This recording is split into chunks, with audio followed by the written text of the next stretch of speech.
Now it's time for Inspirational Women and my guest, Noelle Salazar, a local author who shares how there were signs of this career early in her life. Noelle has a new second historical novel she shares with us today, Angels of the Resistance, set in Holland in World War II. Noelle Salazar, good morning. Thank you so greatly for being with us this morning. No, thank you for having me. It's wonderful to have an author join us, and particularly someone who's right here in our own neck of the woods. So congratulations on what you've accomplished and having this a second novel, having just launched. Yes, I'm very excited. Yes. So this one, Angels of the Resistance, is, as your first novel was, about the World War II women flyers. The Flight Girls was your first one. Now you have this new one, Angels of the Resistance, but it's slightly different because we're talking about young girls, really, teenagers during this time. And I know from reading some of the notes that this was based on true life experiences. So you read about this and that inspired you, true? Yeah, I actually have a lovely friend, Jamie Paxton, who's also an author, who sent me an article, about 4 years ago now, and the subject line said, "Write this book."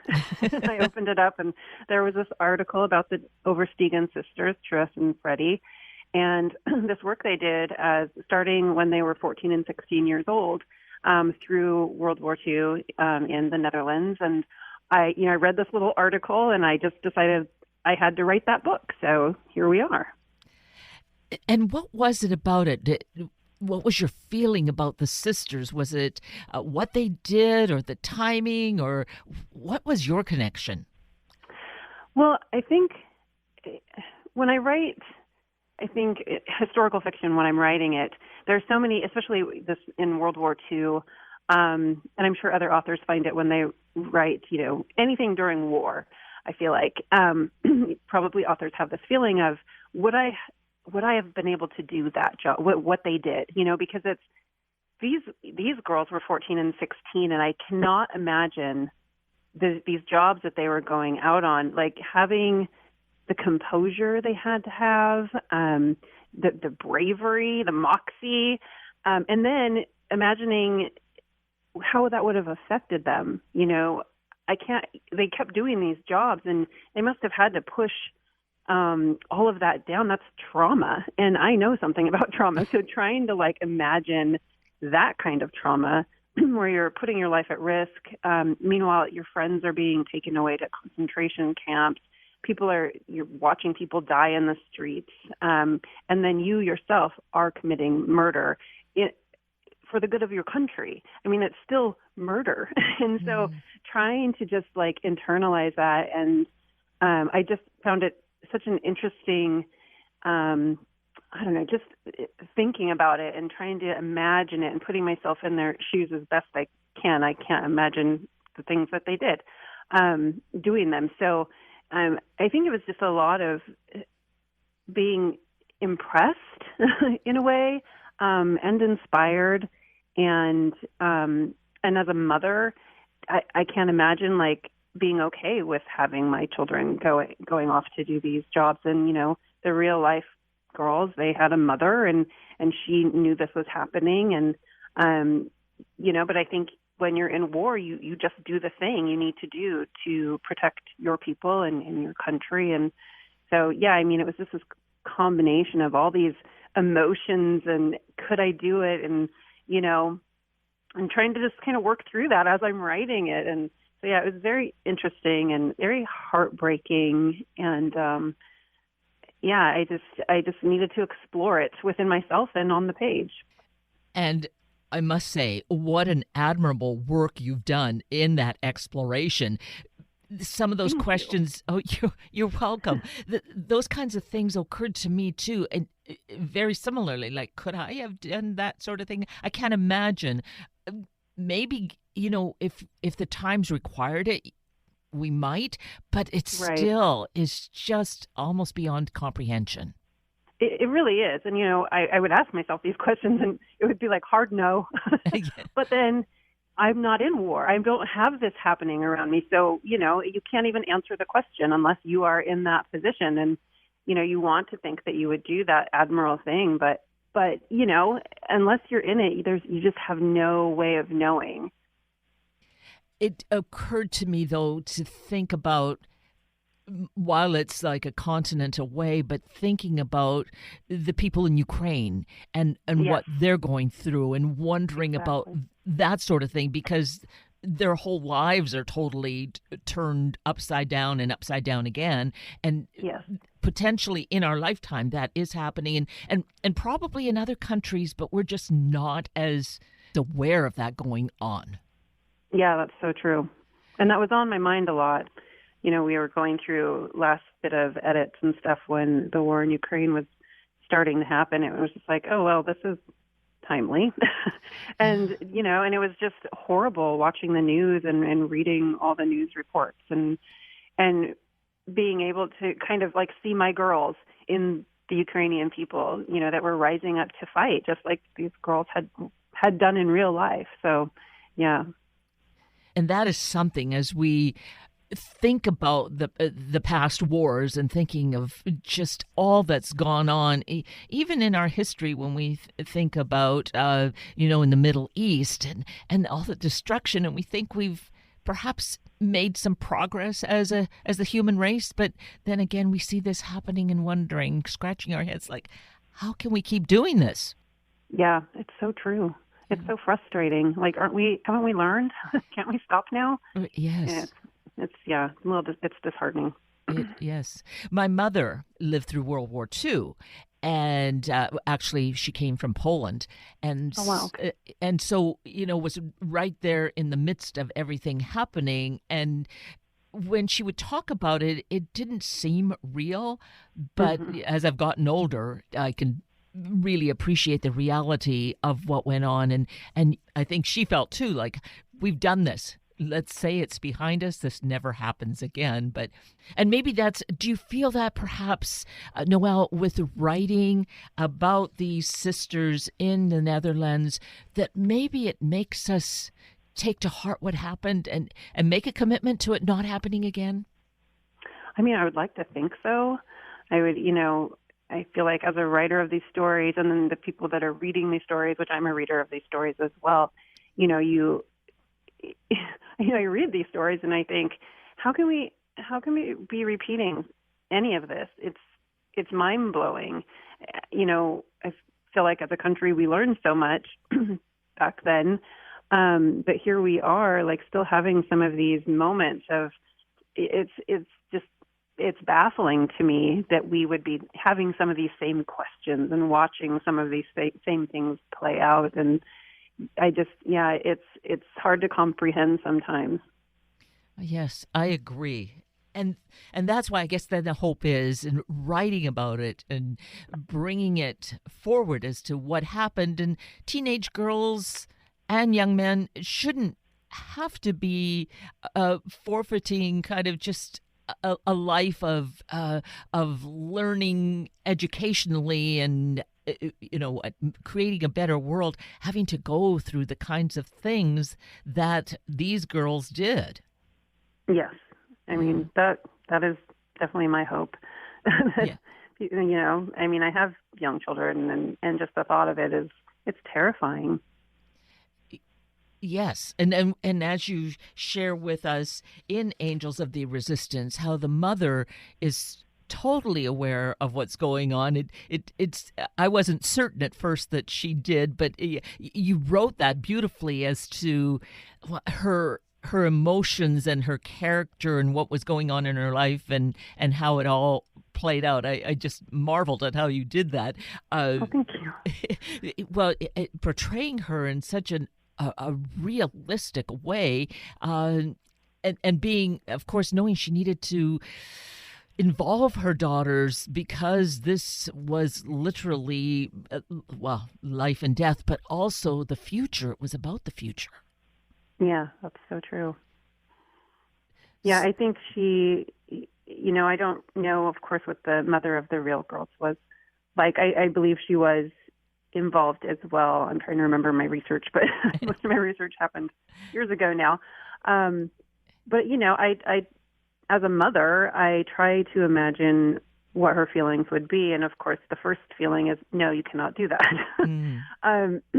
But then this particular woman had already experienced so much loss, and now she was watching her country be overtaken, and also, she knew who her husband had been and what he had fought for, and she has these friends that help, and so she knows what they stand for. And so I like to think, if I were to write her story one day, like that would be a very interesting story to explore, to figure out like who she was, that she could make these decisions and be not necessarily okay with her daughters doing the jobs that they were doing, but understanding the importance of it on all of the many levels. So if she was, I always just kind of had this little like piece in my heart for her, like just aching, because daily she was risking her life, but she's knowing that her girls were out there doing these incredibly dangerous jobs, and I just can't imagine what it is to be a parent with your children, in war, and I hope I never have to find out. Yes, that makes two of us, and then probably 20 million or more of us feeling that, yes, can we please learn this lesson and not have to keep replicating it to what end? Yeah, exactly. So do you think, as a tangent here, do you think that you might actually explore that idea of writing about the mother? I'm not sure. I think I was having a conversation a couple weeks ago about this. Authors, we often get this question, like, if you were going to write a story about one of the side characters, who would it be? And I actually think I would write a story about Aunt Liv, who is the older woman in the story, who, she's got a little bit of history. You get little hints of it. And I think I would love to explore where she got her start and what she was doing, because she definitely dropped some hints about she did some things. So I think I would more want to explore her. But I mean, that is definitely a story. The mother story, I think it would definitely be interesting as well. Because I think she definitely has something in her past that makes her strong enough to withstand watching her daughters go out there and do sabotage and many other dangerous things. Exactly. Well, that will be interesting, and I suppose the story will somehow be presented to you either from outside, as with your friend on this particular book, or just from within. The mother, the character, is going to start appearing to you in dreams or something. Yeah, no, that's true. They do. They start talking to you. And you have to, you kind of have to corral them. Like, I'm not ready for you yet. It is interesting how stories come to you, like whether from a lovely friend or they just pop in your head and you have to tell them it's not their time until it's their time. And I have heard that kind of thing from other authors. So you fit right into that kind of a category. And has that been happening a long time? Because that is one part of you, or one profession of you, your professions as storyteller. Yeah, I've definitely, I feel like most of my life had characters in my head. Sometimes that makes you question what is happening with your brain. But I didn't, and I used to write when I was younger, like in grade school and junior high and high school. And then I just sort of stopped in my 20s. I think my 20s were kind of messy. And so I had my own drama. I didn't want to create extra drama. But yeah, I just sort of always had characters, whether I knew what they were for or where they belonged. It didn't matter. They were just kind of there. And now I've learned to identify them. And like, you go to this story and you go to that story. I'm not sure who you are, but you have some great things to say. And just writing in the countless notebooks we all seem to acquire. all these little bits and pieces of stories, and we have like book titles come to us and sentences between, like dialogue will happen, and you're like, wow, I don't know who these people are, and what they're talking about, but it's beautiful, and you write that down. And I always tell people, that's always my one piece of advice for writers is, especially new writers, is to write absolutely everything down, because you have no idea when you will use it. In fact, there's a scene in Angels that happens later in the book that the seed of that scene came to me about 7 years ago.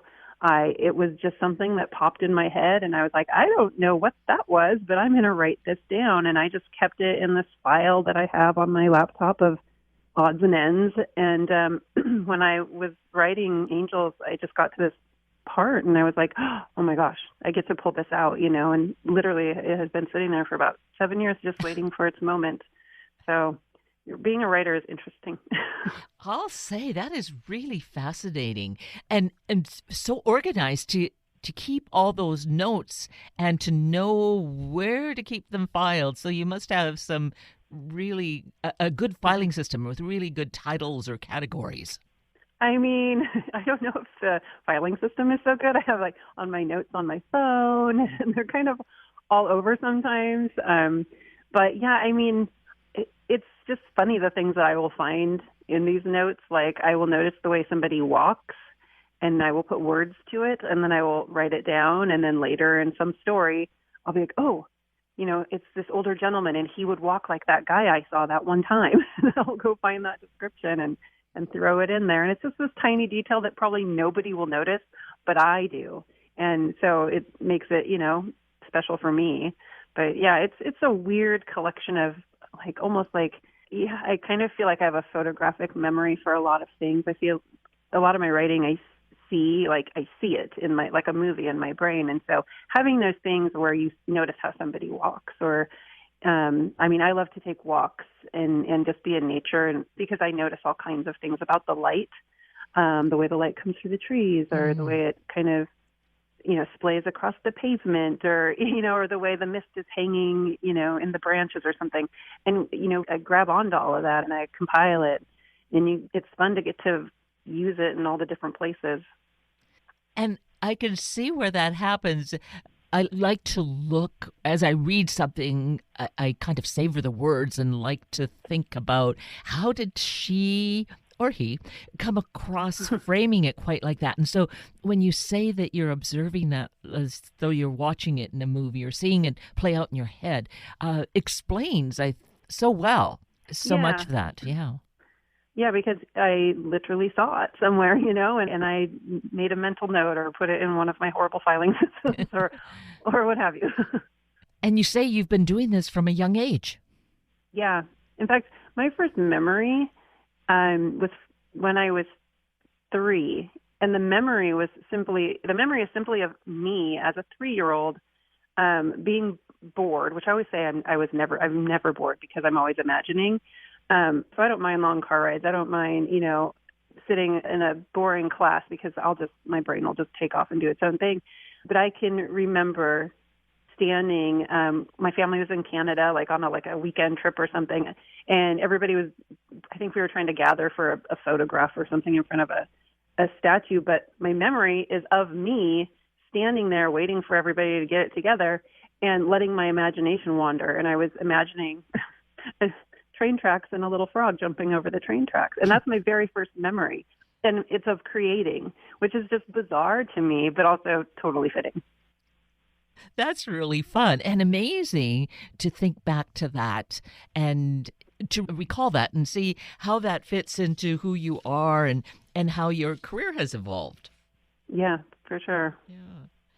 Speaking of careers, it's so interesting to see that you've had a variety, and maybe that happened in your 20s, but being a Navy recruiter, were you in the Navy yourself? So I was a Navy recruit. So I signed up to be in the Navy when I was 18. I had graduated high school. I had no idea what I was doing with my life. I had some friends, of course, that went off to college, and others that had gone and, they were working jobs, and I was working a job as well. But it was like, what do I do? And I come from a family that nobody had really gone to college, so I didn't know what that looked like. I didn't know what that experience was. I didn't know how to get myself there, so it was very daunting to me, so I really didn't even consider it. And then I have a lot of relatives in my family that were in the military, and so I thought, well, that could be interesting, and maybe I could see a little bit of the world. And, if I want to go to college, like, they will pay for it, so that's intriguing and enticing. And so I signed up, but about 3 weeks in, my knee had swollen up so large that I couldn't get out of my pants and had to go to the doctor. And it turned out this old injury, I was a gymnast for years, had flared in the 100-plus heat while I'm marching on the pavement. And it was a surgical fix that needed to be done. And since I hadn't actually gotten the injury while there, they weren't going to do it. Mm. So I ended up in medical hold for like another 3 weeks, and then they sent me home. And it was very depleting to my soul, because it was this moment, where they bring us in and you're in this kind of auditorium and they're showing this like slideshow, and Proud to Be an American is playing, and you're amped up. You are ready to like serve your country. And I was so ready for this. And then to be like, well, yeah, no, this old injury, we're not going to fix it. You got to go. It was really hard. But at the same time, I mean, the whole experience was amazing. Being there was amazing. Being around those women, which there were so many of us, we were like 18, just all of us for the most part. And it was insane. And it just from every part of the country. I ended up with a Southern accent for quite a while because I swear everybody was from the South. So then you just can't help it. You're just talking like them. But my favorite thing was, we'd have to wake up before the sun came up and get ready. You had to get up and get online and count off and then hurry and get in line in formation, and you had to march to chow. And my favorite part was you would see the sun would be coming up, and you would hear all these different groups across the base singing cadence. So you had to sing like left, right, left. Mm-hmm. And everybody kind of had their different tune that they sang, and you would just hear it echoing across the base. And it was the most beautiful thing I had ever. It would move me every morning. And even when I was in medical hold, and we were just the silliest bunch you ever saw, because half the girls are on crutches, we're in medical hold for reasons. I was on crutches. And so we're singing our cadence. We're limping along, just this goofy little group, that would change, every few days or weeks, just because, someone would get better and they'd get to go back to their group. But, it was just a really interesting, special experience. But it was really hard to have to leave. And did you keep notes of the aspects of that perhaps pop up or will pop up in novels? I didn't keep notes, but it is so, I feel like, ingrained in my body. Uh-huh. These moments that I had, and I think that came out in the Flight Girls a lot, the camaraderie I found among these women. I know what it is to be in a barracks. They only had 12 girls, I think, to a room. But we had like 50. So I know what it is to be in that situation on a way bigger level, and how you become close with people really fast because you were thrown together. Like me and my bunkmate were instant best friends.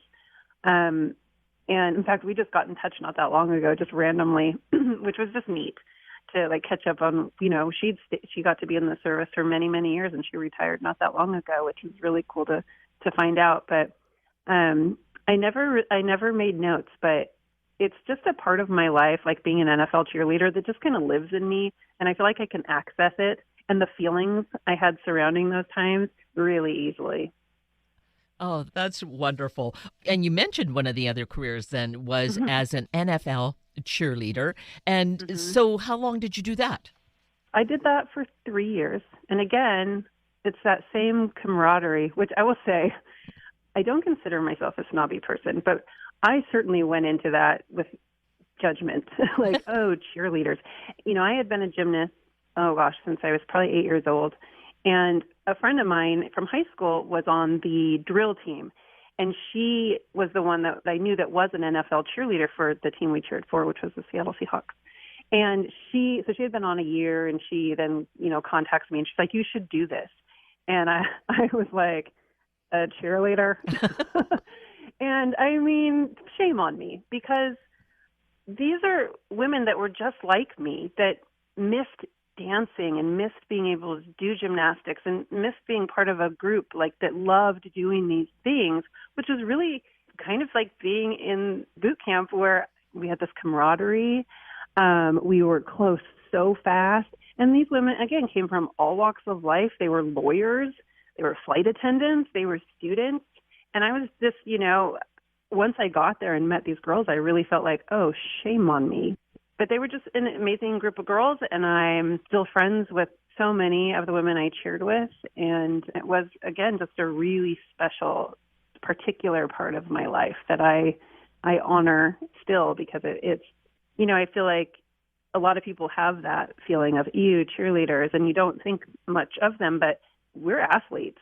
We were definitely athletes, and we were putting our bodies through so much. I had to tumble on cement, which my body is now, and for many years now, has had to deal with the shock and of all that. It's not good on your body. Yes. So, there's a lot that I put myself through personally, just because I loved it. I loved being out there. It was amazing. It was so much fun. Well, that's a wonderful insight for you to share with us, so that we can check our own attitudes, because I think there probably are some that really align with what you initially had thought. But I really appreciate the fuller story, which, of course, as a storyteller, you are in a prime position to share with us. So thank you for that, Noelle. Well, you're welcome.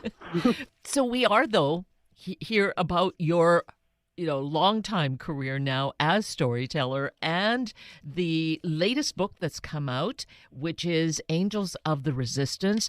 And, during this time of gift-giving season, stories are just so wonderful to share, and they're long-lasting.